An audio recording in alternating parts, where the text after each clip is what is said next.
আসসালামু আলাইকুম আমার প্রিয় দর্শক, আমার ভাই বোন, আমার প্রিয় এলাকাবাসী, আমি আপনাদের মাঝে আবার চলে এসেছি আইডির গেটে। আপনাদের মাঝে আবার ভালোবাসার আদর্শ দৃশ্য ছড়িয়ে চলে এসেছি ছেঁড়াবেড়া নিউজ থেকে। আপনাদের ভালোবাসার রিপোর্টার এমডি ছেঁড়াবেড়া সাকিব।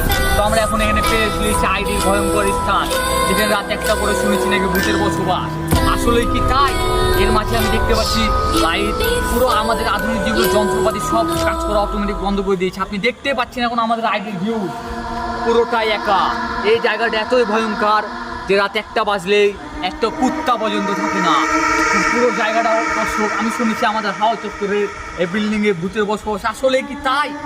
আমি দেখতে চাই। আপনাদের ছেঁড়াবেড়ার বড় ভাই আছে, ছেঁড়াবেড়া নিউজ থেকে আপনাদেরকে লাইভ দেখানোর চেষ্টা করব।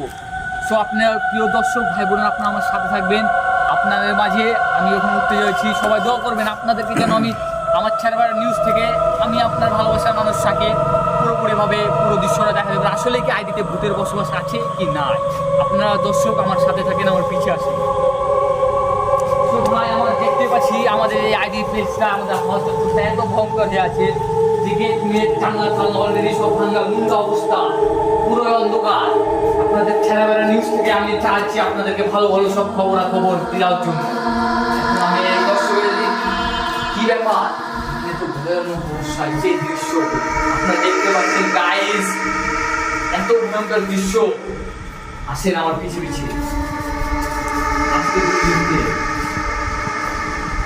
গাইস, এখানে কি দেখতে পাচ্ছি গাইস? ও কিছু না লাইটে